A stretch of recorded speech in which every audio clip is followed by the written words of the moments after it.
Hello friends. दोस्तों, जो आप मेरी स्क्रीन के ऊपर ये कुछ लोग खड़े हैं इनको देख रहे हो, ये एक्चुअल में व्यूनाउ के इन्वेस्टर्स हैं। ये मोहाली में एक वीडियो है, इन लोगों के बयान लिए जा रहे हैं, कुछ मीडिया कर्मचारी होंगे तो वो इनसे बातचीत कर रहे हैं। तो ये मैं इसके ऊपर भी बात करूँगा। इन्होंने एक बड़ी सी विचित्र सी डिमांड रखी हुई है, जो कि आप जब इसको सुनोगे तो आपको पता चलेगा। तो चलिए, ये वीडियो के बारे में बात करने से पहले मैं आपको बता दूं कि परसों जो कोर्ट केस था उसमें जो हीयरिंग हुई या नहीं हुई उसके ऊपर बात करते हैं।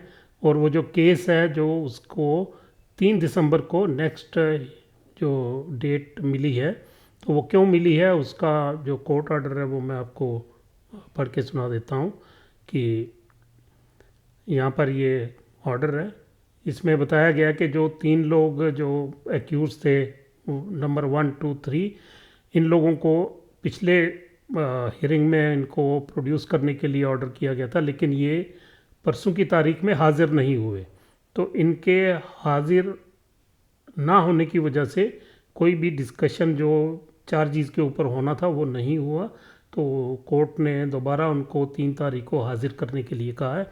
तो इसलिए जो तारीख है वो 3 दिसंबर की फ़िक्स हुई है।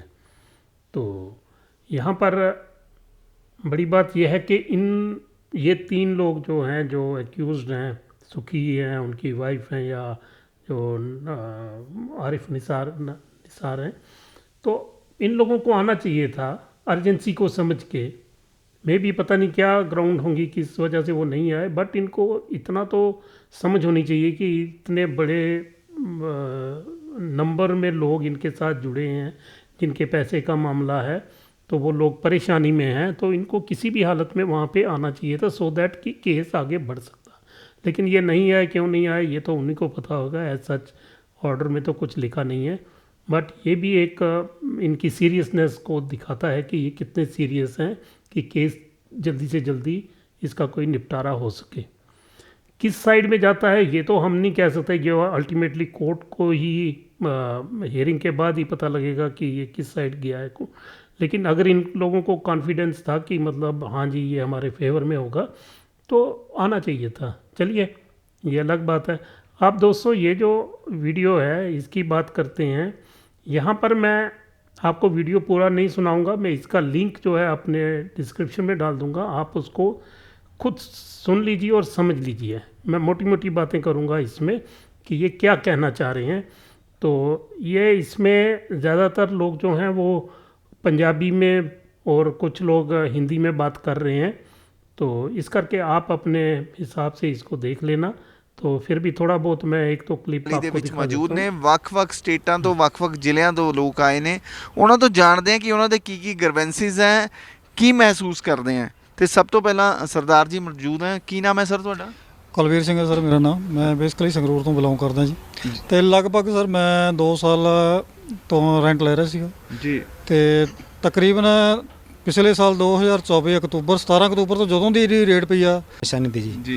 हमने जो पार्टिकल बाय किए थे, हमारा एक दिन भी रेंट मिस नहीं हुआ जी। तो हम तो ये मानते भी ना, उन्होंने तो हमारे साथ कोई स्कैम या फ्रॉड नहीं किया जी। लेकिन जब से ईडी की इन्वेस्टिगेशन ਤੁਹਾਨੂੰ ਬਿਨਾਂ ਦੱਸੇ ਕੁਝ ਐਦਾਂ ਦਾ ਕੀਤਾ ਹੋਵੇ? ਨਹੀਂ ਸਰ, ਅਸੀਂ ਤੁਹਾਡੇ ਤੱਕ ਕਦੀ ਅਪਰੋਚ ਕੀਤੀ ਕਿਸੇ ਏਜੰਸੀ ਨੇ? ਨਹੀਂ ਸਰ, ਸਾਡੇ ਤੱਕ ਕੋਈ ਅਪਰੋਚ ਨਹੀਂ ਕੀਤੀ।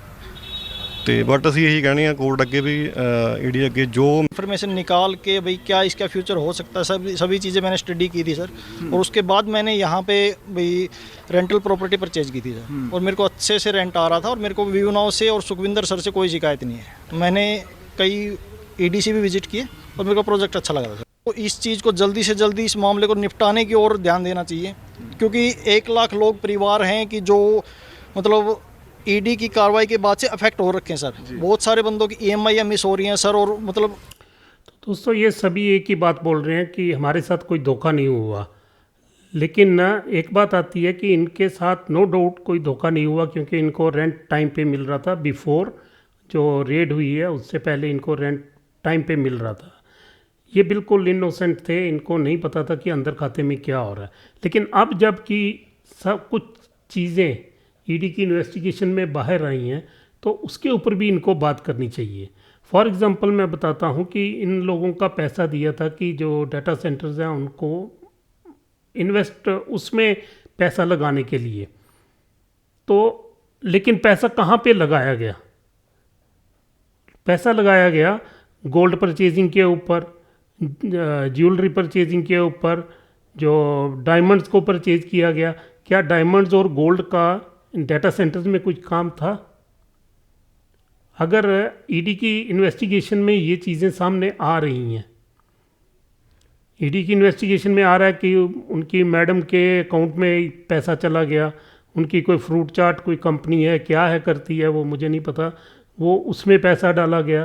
भाई उन कंपनीज का लिंक व्यूनाव से क्या था? इस चीज़ के ऊपर तो बात कीजिए ना। अब तो आपके सामने ये चीज़ें आई हैं। अगर ईडी ने बोला है, ईडी ने अगर ये पैसे की डिटेल दे रही है, ईडी एलिगेशन लगा रही है कि ऐसे ऐसे पैसा ट्रांसफ़र किया गया इधर से उधर, उधर से उधर, तो इसके ऊपर आप ये तो ब्रीच ऑफ ट्रस्ट हुआ है आपके साथ, आप तो मान जाइए। अब तो ये आपको क्वेश्चन करना चाहिए मैनेजमेंट से, भाई हमारा पैसा ऐसे क्यों मिसयूज़ किया गया, ऐसे हमारे पैसे को दूसरी जगह पे क्यों ट्रांसफ़र किया गया? हमने तो पैसा दिया था डाटा सेंटर्स के लिए और आपने अलग अलग अकाउंट्स में ट्रांसफ़र कर दिया, गाड़ियाँ खरीद ली। ओ भाई इतनी गाड़ियाँ क्या करनी थी? इतनी महंगी महंगी गाड़ियाँ, लग्जरी गाड़ियाँ क्या करनी थी? ये इन बातों के ऊपर तो आप पूछ सकते हो ना। ये तो समझते हो ना कि आपके साथ यहाँ पर तो गलत हुआ। रेंट की बात छोड़िए, रेंट जो ईडी कहती है कि नए लोग आ रहे थे उनके पैसे से आपको रेंट मिल रहा था, वो उसमें कितनी सच्चाई है वो ईडी को कोर्ट में प्रूव करना होगा। लेकिन ये चीज़ें तो आपके सामने आई हैं ना, इनके ऊपर तो बात करनी चाहिए आपको। ऐसा नहीं है कि आप दूसरी ये डिमांड कर रहे हैं कि जो सुखी सर को हफ्ते में 3 दिन अंदर रखो, 4 दिन बाहर रखो, सो दैट वो यहाँ पे काम करें तो लोगों का पैसा लौटा सकें। भाई ये कैसे हो सकता है पॉसिबल? क्या आज तक ये कानून में कभी हिस्ट्री में आपने देखा कि किसी जो एक्यूज़ है उसको उसके साथ ऐसा बिहेवियर किया जाए? भाई तू बाहर जा, अपना 4 दिन अपना जो भी काम करता था वो कर, 3 दिन के लिए तू अंदर आ जा। ये मुझे अजीबोगरीब सी डिमांड लगी इन लोगों की।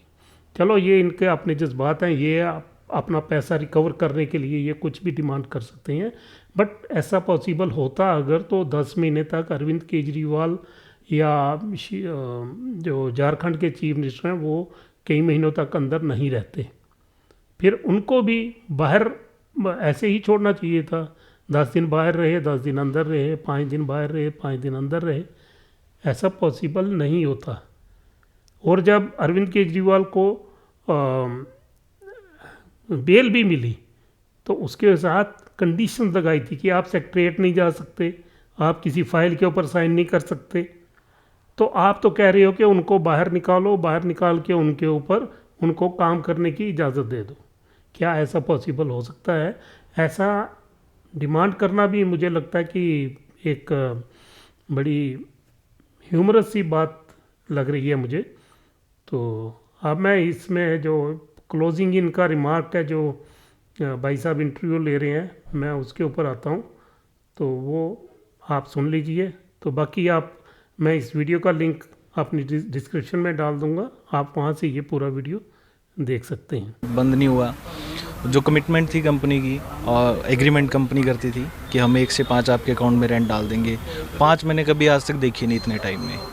और जो पैसा मैंने लगाया है वो ये कोई गोल्ड लोन लेके लगा एजेंसी से सर ठीक है, एजेंसी है वो अपनी जांच करती रहे, लेकिन जो लोगों ने पैसा लगाया, जो परेशान है लोग, आज EMI नहीं पे कर पा रहे हैं, बहुत ज़्यादा परेशान है लोग।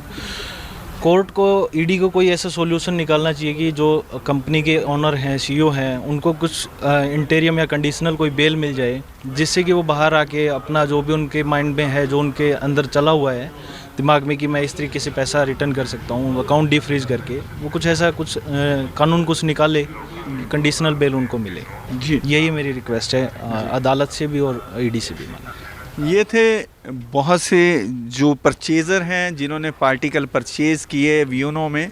उनका मानना है कि जो एजेंसी है वो अपनी जांच करती रहे और जांच करने के साथ साथ वो कुछ ऐसा कंडीशनल सिस्टम सेट करे जिसमें जो यूनो के सीईओ या ऑनर बोलें, एमडी बोलें, सुखविंदर सुखी, उनको 4 दिन की कंडीशनल बेल दी जाए, उनके साथ जो है पुलिस के मुलाजिम भेजे जाएं और लोगों को जो सल्यूशन है, जो पैसे देने लेने का सल्यूशन है, वो प्रोवाइड किया जा सके। क्योंकि जो माइंड में सुखी के चल रहा है वो शायद किसी एजेंसी। ठीक है फ्रेंड्स, जो नटशेल में इन भाई साहब ने लास्ट में बता दिया आपको कि ये क्या डिमांड कर रहे हैं। तो अगर आपको पूरा वीडियो देखना है तो आप डिस्क्रिप्शन में जाके वहाँ पे आप लिंक से ये पूरा वीडियो देख सकते हो। तो ठीक है फ्रेंड, ये मेरे सामने वीडियो आया था, ये इसी महीने 5 नवंबर का ये वीडियो है। तो मैंने कहा चलो आपको भी बता दूं, शायद आपने ना देखा हो तो आप देख लीजिए कि अब लोग क्या क्या डिमांड्स करने लग पड़े हैं। ओके फ्रेंड, मिलते हैं फिर नेक्स्ट किसी वीडियो में किसी नए टॉपिक के ऊपर। नमस्कार, आदाब, सत श्री अकाल।